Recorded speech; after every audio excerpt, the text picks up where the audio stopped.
அனைவருக்கும் வணக்கம். இப்பதான் ஒரு 2-3 நாளைக்கு முன்னாடி மரியாதைக்குரிய சுப்பவி அவர்களுடைய தலைமையில தந்தை பெரியாரை இழிவு செய்யும் சீமானை கண்டித்து ஆர்ப்பாட்டம் அப்படின்னு சொல்லி தோழர்கள் எல்லாம் ஒன்னா சேர்ந்து பயங்கரமா குமுறிட்டு போயிருந்தாங்க. அந்த நிகழ்ச்சி எவ்வளவு பெரிய நகைச்சுவையாக போய் முடிந்தது அப்படின்னு நமக்கு தெரியும். அதன் எதிர்வினைகள் எந்த அளவுக்கு வலுவாக இருந்தது அப்படின்னு நமக்கு தெரியும்.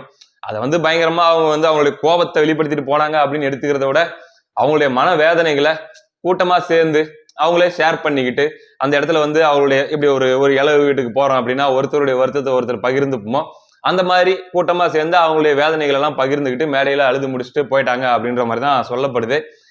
அவரு போய் அந்த நிகழ்வு முடிஞ்சு ஒரு 2-3 நாள்ல மறுபடியும் ஒரு பிரஸ் மீட் நடக்குது. அந்த பிரஸ் மீட்ல மரியாதைக்குரிய அண்ணன் சீமான் அவர்கள் இன்னும் சில கருத்துக்கள் எல்லாம் சொல்றாரு. அதுல ஈவேரா அவர்கள் பெண்கள் முன்னேற்றத்துக்கெல்லாம் எதுவும் பண்ணல, பெண்களை இன்னும் எவ்வளவு தூரம் கேவலப்படுத்த முடியுமோ அப்படிதான் கேவலப்படுத்திருக்காரு அப்படின்ற மாதிரியான கருத்துக்களை சொல்லிட்டு வராரு.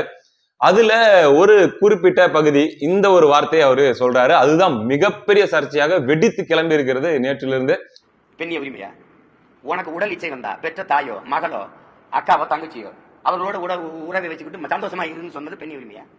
பாத்தீங்கன்னா எல்லா ஊடகங்களிலுமே பரபரப்பான செய்தி.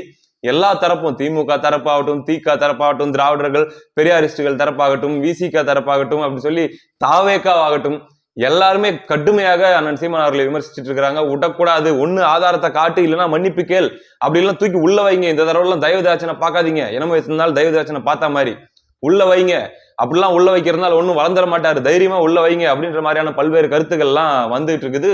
அழுத்தங்கள் உருவாயிட்டு இருக்குது. இன்னைக்கு காலையில 10 மணி அளவுல அண்ணன் சீமான் அவர்களுடைய வீட்டை நாங்க முற்றுகையிட போறோம் அப்படின்னு சொல்லி ராமகிருஷ்ணன் அவர்கள் அவர் ஒரு பக்கம் சொல்லியிருக்காரு, நாங்க வீட்டுக்கே ஆதாரம் கேட்போம் அப்படின்ட்டு. அவரு வீட்டுல எல்லாம் இல்லைங்க, அவர் வேற கட்சி வேலையை அவர் பாண்டிச்சேரிக்கும் எங்கேயோ போயிட்டாரு அப்படின்றதுனால நாங்க அங்கேயும் போவோம் அப்படின்ற மாதிரி எல்லாம் சொல்லிட்டு இருக்காங்க. தோழர் சுந்தரவல்லி அவர்கள் நானும் போவேன்ற மாதிரி கூட இதை பதிவு போட்டிருந்தாங்க.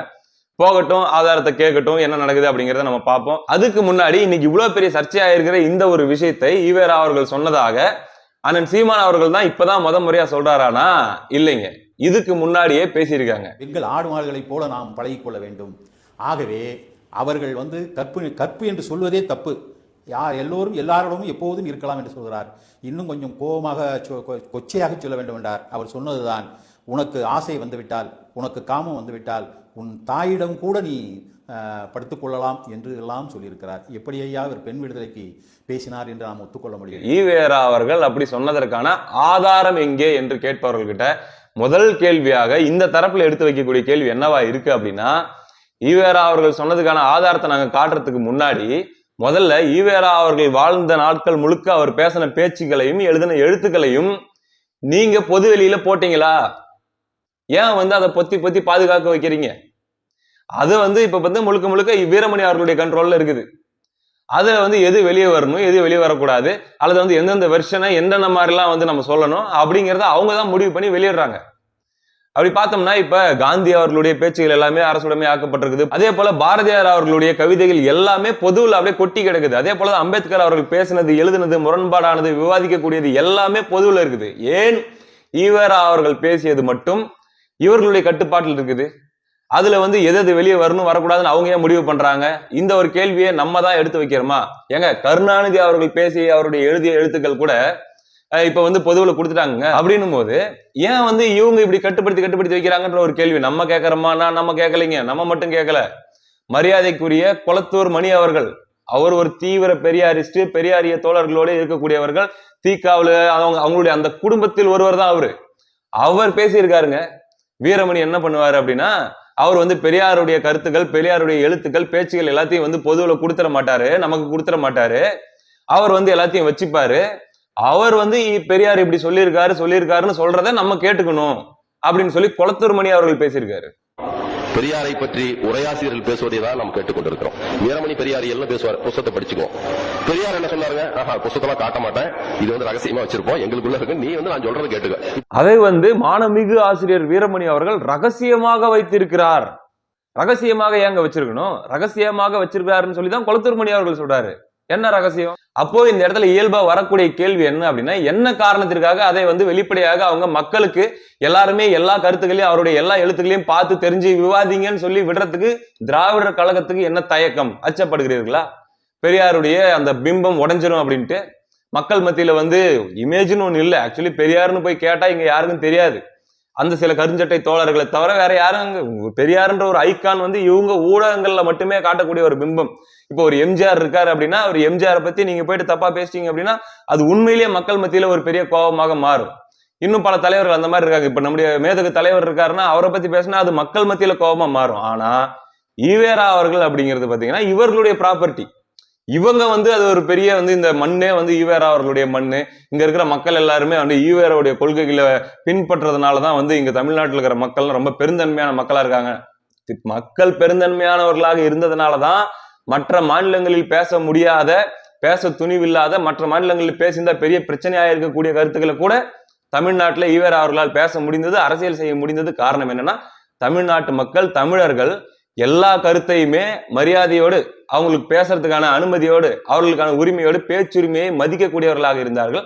அதனாலதான் ஈவேரா அவர்களுடைய அரசியலை இங்க பண்ண முடிஞ்சுச்சு.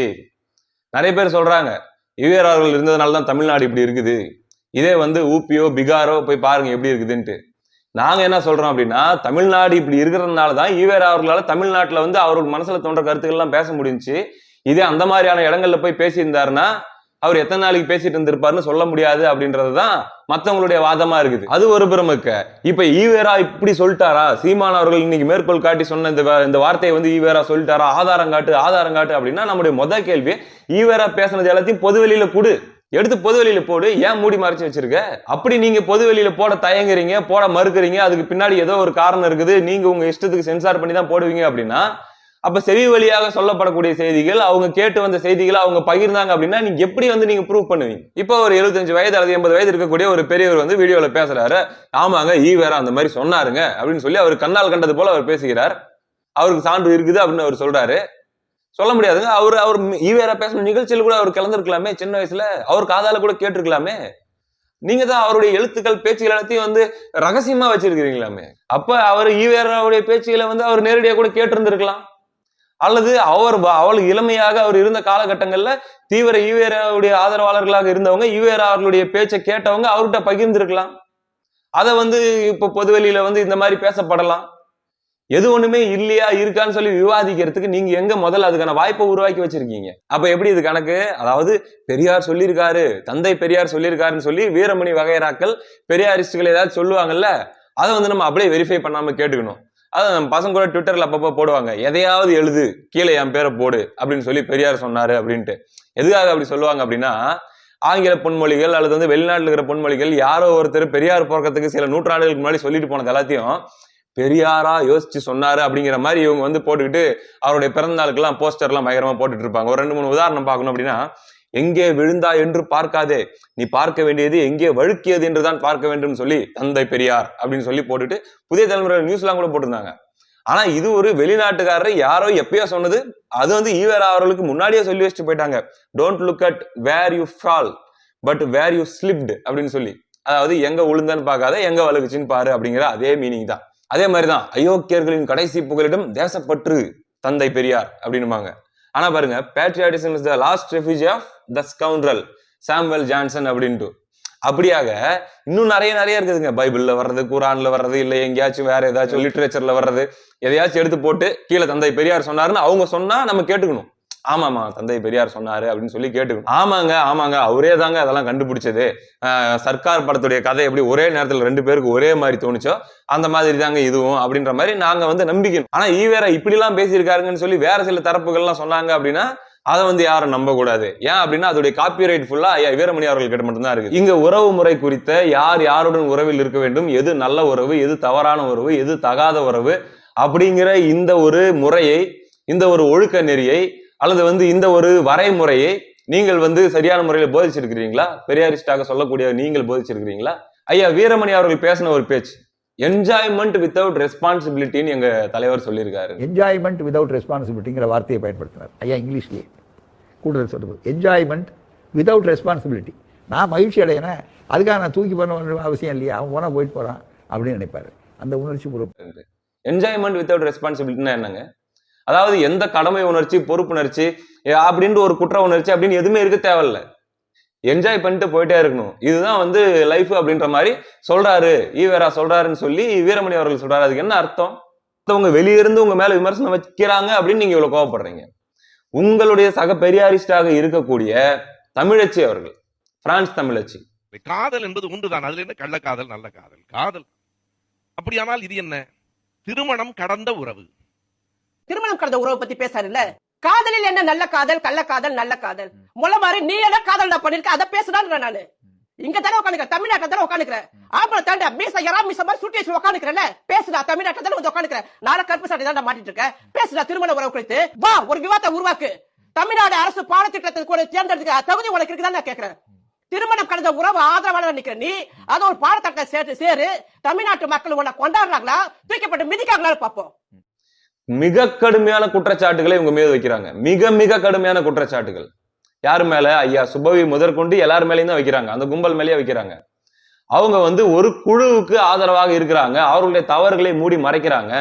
இந்த லூலு அப்படின்னு சொல்லிட்டு அவங்க ஏதோ ஒரு ஃபேஸ்புக்ல ஒரு குழு நடத்திக்கிட்டு அதுல நிறைய குடும்ப பெண்களை, நிறைய வந்து இயல்பு வாழ்க்கையில் இருக்கக்கூடிய மிடில் கிளாஸ், லோவர் மிடில் கிளாஸ்ல இருக்கக்கூடிய பெண்களை வந்து அவங்க நாங்க வந்து பெண் விடுதலை பேசுறோம், பெரியாரிய கருத்துக்களை பேசுறோம் அப்படிங்கிற மாதிரி சொல்லி மூளை செலவை செஞ்சு அவங்களுக்கு வந்து இந்த மாதிரி காமம் சார்ந்த விஷயங்கள்ல எப்படி வந்து அவங்க வந்து அடுத்தடுத்த கட்டத்தை அடையலாம், வெறும் ஒரு வட்டத்துக்குள்ள குறுகி இல்லாம, ஜஸ்ட் ஒரு உறவு முறைக்குள்ள குறுகி இல்லாம எப்படி வந்து அடுத்த நிலை இன்பங்களை அடையலாம் அப்படிங்கிற மாதிரி அவங்க வந்து அவங்களுக்கு மூளை செலவை செய்து மிக தவறாக வழிநடத்துகிறார்கள்.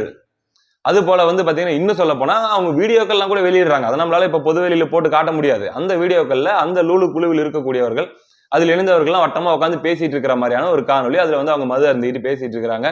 அதாவது ஒருவருடைய கணவனை ஒருவர் மாற்றிக்கொள்வது பற்றி. இப்படி ரொம்ப கேவலமா இருக்குது அந்த வீடியோ. நீங்க வந்து பிரான்ஸ் தமிழச்சி அவர்களுடைய அவங்களுடைய பக்கங்கள்ல போய் பாத்தீங்கன்னா உங்களுக்கு தெரியும். இப்போ நம்ம கேட்கிற கேள்வி என்ன அப்படின்னா, இப்ப பெரியாரிஸ்டுகளாக இருக்கக்கூடியவர்கள், ஈவேராயிஸ்டுகளாக இருக்கக்கூடியவர், உங்க இஸ்டுகள் எல்லாரும் நீங்க என்ன பண்ணிருக்கணும்? அந்த லூலு அப்படிங்கிற கும்பல், அந்த ஒரு கும்பல் வந்து இப்படி ஒரு விஷயம் பண்ணிட்டு இருக்காங்க அப்படின்றது வெளிப்படையா பொதுவெளியில் இருக்குது இல்ல? அவங்களை நீங்க கண்டிச்சீங்களா? இல்ல, தந்தை பெரியார் இந்த மாதிரி போதிக்கல. இப்ப தந்தை பெரியார் வந்து பெண் விடுதலைன்னு சொன்னது இது இல்ல, நீங்க தப்பு பண்ணிட்டு இருக்கிறீங்க, தப்பான முறையில வழி நடத்திட்டு இருக்கிறீங்க அப்படின்னு சொல்லி கண்டிக்கிற துணிச்சல் யாருக்காச்சும் இருச்சா? அவ்வளவு புகார்கள் உங்ககிட்ட வந்துச்சாமே, அவ்வளவு குற்றச்சாட்டுகள் உங்ககிட்ட வந்துச்சாமே, ஏன் நீங்க எல்லாத்தையும் அதை மூடி மறைச்சிங்க? பெரியார் புனிதமான கருத்துக்களை தான் போதிச்சாரு, அல்லது வந்து நம்ம வந்து ஒழுக்கமா இருக்கிறதுக்கான வாழ்வியலை தான் போதிச்சாரு, நல்லா எல்லாரும் வந்து விடுதலையா இருக்கிறதுக்கான வாழ்வியலை தான் போதிச்சாரு அப்படின்னா, அப்ப பெரியாரின் பேரை சொல்லி இங்க வந்து பொய்யான பிரச்சாரம் தான் வந்து இந்த லூலு குழு பண்ணிட்டு இருக்குது அப்படின்னு சொல்லி நீங்க ஏன் முன் வந்து யாரும் பேச மாட்டேங்கிறீங்க? ஏன் இந்த கள்ள மௌனம்? அதை வெளிப்படையாக பேச வந்த பிரான்ஸ் தமிழச்சி அவர்களை ரோட்ல வச்சு நீங்க ஏன் துரத்துனீங்க? அத்தனை பேர் சேர்ந்து ஒரு பெண் அப்படின்ற விஷயத்தை கூட பார்க்காம நீங்க எல்லாரும் சேர்ந்துக்கிட்டாங்க, ரவுடிகள் போல நின்றுகிட்டு போடின்னு சொல்லி துரத்தின காணொலிகள் வெளியே வந்துச்சு. ஏன் நீங்க வந்து அந்த நேரத்துல வந்து வாங்க, என்ன புகார், என்ன பிரச்சனை, இந்த மாதிரிலாம் நடக்குதா, நாங்களே முன்னாடி நின்று ஈவேரா அவர்களுடைய தந்தை பெரியாருடைய பெயருக்கு களங்கம் விளைவிக்கிற இந்த விஷயத்தை வந்து நாங்க சும்மா விட மாட்டோம், நாங்களே வந்து இதை ஒரு வழக்கா கொண்டு போறோம் அப்படின்னு சொல்லி நீங்க ஏன் கொண்டு போற? உங்க தலைவருடைய பெயரை தானே உங்க தலைவர் சொன்னதாக சொல்லி அவருடைய கருத்துக்களை பேசுவதாக பேசிதானே அவங்க வந்து அந்த வேலையை பண்ணிட்டு இருக்கிறதாக குற்றச்சாட்டு வைக்குது. அப்படின் போது அவங்க தான் உங்க தலைவரை இழிவுபடுத்துறாங்க, நீங்க ஏன் பேசல? அப்ப உங்க தலைவர் சொன்னதை தான் அவங்க பண்றாங்களா அப்படின்ற மாதிரி நீங்களே ஒத்துக்கிற மாதிரி ஆகுதா? அப்ப ஈவேரா அவர்கள் என்ன வாழ்வு நெறியை போதிச்சாரு உங்களுக்கு அப்படின்ற ஒரு பெரிய கேள்வி இந்த இடத்துல வருது இல்ல? அப்போ எழுத்துப்பூர்வமாக நீங்க எடுத்து முதல்ல பொதுவெளியில ஈவேரா அவர்களுடைய அத்தனை பேச்சுகளையும் கருத்துக்களையும் எடுத்து பொதுவெளியில போடல. இந்த மாதிரி செயல்படக்கூடிய இந்த குழுக்களையும் நீங்க வந்து எந்த வகையிலும் பெரியாருடைய பேரை கெடுக்கிறேன்னு போய் தடுக்கல. அதை தடுக்க வரவங்க கிட்ட நீங்க சண்டைக்கு போறீங்க. இவங்களை பற்றிய ஒரு பேச்சு வராம அப்படியே மூடி மறைக்கிறீங்க. இதே வந்து மற்ற ஏதோ இப்போ ஒரு பாஜகவிலையோ அல்லது வந்து மற்ற யாரோ ஒருத்தர் இந்த மாதிரி ஒரு குழு வச்சு இயங்கிட்டு இருக்கிறாங்க அப்படின்னா உங்களுடைய கும்பல் சும்மா இருந்துருமா? ஆட்டம் போடாம இருந்துருமா? கேள்வி கேட்காம இருந்துருமா? அப்ப இந்த குற்றச்சாட்டுகளுக்கு உங்களுடைய பதில் என்ன? அப்ப அந்த வாழ்வியலை நீங்கள் ஆதரிக்கிறீர்களா, எதிர்க்கிறீர்களா? அதை பற்றி உங்களுடைய கருத்து என்ன?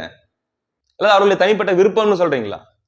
அப்படின்னும் போது செவி வழியாக நீங்க எல்லாத்தையுமே பொதுவெளியில ஈவேரா அவர்களுடைய கருத்துக்களை போடாத பட்சத்துல செவி வழியாக அந்த காலகட்டங்கள்ல வாழ்ந்தவங்க அவங்க சொல்லக்கூடிய கருத்துக்கள், ஆமாங்க இப்படி சொல்லியிருக்காருங்கன்னு சொல்லி ஏற்கனவே பலரும் சொன்ன கருத்துக்களை சொல்றாங்க. அண்ணன் சீமான் அவர்கள் சொல்றாங்க.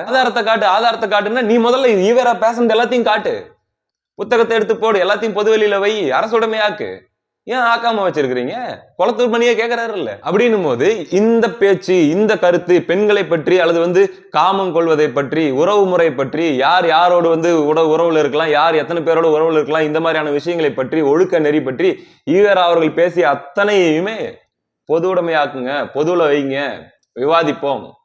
விவாதிச்சு சரியா தவறா ஆதாரம் இருக்கா இல்லையான்னு விவாதிக்கிறதுக்கான ஒரு தளத்தை ஏற்படுத்துங்க. இது ஒரு நல்ல வாய்ப்பு. நீண்ட நாட்களாக பெரியாரிய தோழரான கொளத்தூர் மணி அவர்கள் போன்றவர்களுடைய கோரிக்கையோட சேர்ந்து இன்னைக்கு வந்து நம்முடைய கோரிக்கையுமா வைக்கிறோமே, அத்தனையும் எடுத்து பொதுவுல விடுங்க. என்ன ஏதுன்னு சொல்லி பார்த்துருவோம். அப்ப வந்து ஆதாரம் இருக்கா இல்லையான்னு பார்த்து ஒருவேளை ஆதாரம் இல்லை அப்படிங்கிற பட்சத்துல அடுத்து என்ன பண்ணலாம்ங்கிறத அப்ப பார்ப்போம். முதல்ல இதை செய்வதற்கு திராவிடர் கழகத்திற்கு துணிச்சல் இருக்கிறதா, விருப்பம் இருக்கிறதா, இதை செய்வார்களா, அல்லது செய்தால் ஈவேரா அவர்களுடைய பிம்பம் சுக்குநூறாக உடைந்து விடுமோ என்று அச்சப்படுகிறார்களா அப்படின்ற ஒரு கேள்வி இன்னைக்கு பொதுவெளியில் இருக்குது இல்ல. அப்படின்ற போது எந்த அடிப்படையில அவர் வந்து உங்ககிட்ட மன்னிப்பு கேட்கணும்? ஏங்க எனக்கு சொன்னாங்க, ஈவேரா அவர்கள் பேசின போது அந்த மேடையில அவர் பேசிட்டு இருக்கும்போது அந்த கூட்டத்தில் இருந்தவங்க என்கிட்ட சொன்னாங்க, நான் கேள்விப்பட்டேங்க அப்படின்னு சொன்னா நீங்க என்ன சொல்ல முடியும்? என்னத்தை மறுக்க முடியும்? ஏன்னா எல்லாமே பொதுவெளியில் இல்லையே, நீங்க தானே மூடி மூடி வச்சிருக்கீங்க. எது எப்படியோ இது ஒரு பெரிய சர்ச்சையாக போது, இதை வச்சு பயங்கரமா குதிக்க போறாங்க அப்படின்னு நமக்கு தெரியும். ஆனா ஒரு வகையில எனக்கு இதுல மகிழ்ச்சி தாங்க. நாம் தமிழர் மேல இருந்த நீண்ட காலமாக இருந்த ஒரு மன வருத்தம், ஈவேரா அவர்கள் தமிழ் தேசியத்துக்கு தேவையில்லாத ஆணி, அதை வேண்டாம், அதை தூக்கி எறிஞ்சிருங்க, அது திராவிடர்கள் பத்திரமா வச்சுக்கிட்டோம், நமக்கு நம்முடைய தமிழ் வழி வந்த நம்முடைய முன்னோர்கள் எத்தனையோ பேர் இருக்கிறாங்க, எத்தனையோ அரிய பெரிய கருத்துக்களை சொல்லியிருக்காங்க, அதை நம்ம முன்னெடுப்போம், அதை கொண்டு போய் நம்ம வலுவா பேசுவோம், இது தொட வேணாம், இது நமக்கு வேணாம் அப்படின்னு சொல்லி பல நாட்களாக சொல்லிட்டு வந்த பல பேருடைய குரல் இப்ப வந்து நாம் தமிழர் கட்சியே அதை வந்து அவங்க செய்ய ஆரம்பிச்சிருக்காங்க. இந்த ஒரு குறிப்பிட்ட கருத்து ஈவேரா அவர்கள் நேரடியாக சொன்னாரா இல்லையா அப்படிங்கிறது, ஈவேரா பேசின எல்லாத்தையும் எடுத்து அவங்க வெளியே விட்டாங்கன்னா தான் ஒரு முடிவு வர முடியும். ஆனால் ஈவேரா நமக்கு தேவையில்லை அப்படின்ற ஒரு நிலைப்பாட்டுக்கு நாம் தமிழர் வந்திருக்கிறது அப்படிங்கிறது என்ன பொறுத்த வரைக்கும் ஒரு மகிழ்ச்சியான விவாதம் தான். சில பர்னிச்சர்கள் சில காலகட்டங்களில் உடைக்கப்பட்டே தீர வேண்டும், அது காலத்தின் தேவை. அதனால வந்து அது நடக்கும் அப்படின்னு நம்ம நம்புவோம். அடுத்த காணொலியில் சந்திப்போம். நன்றி.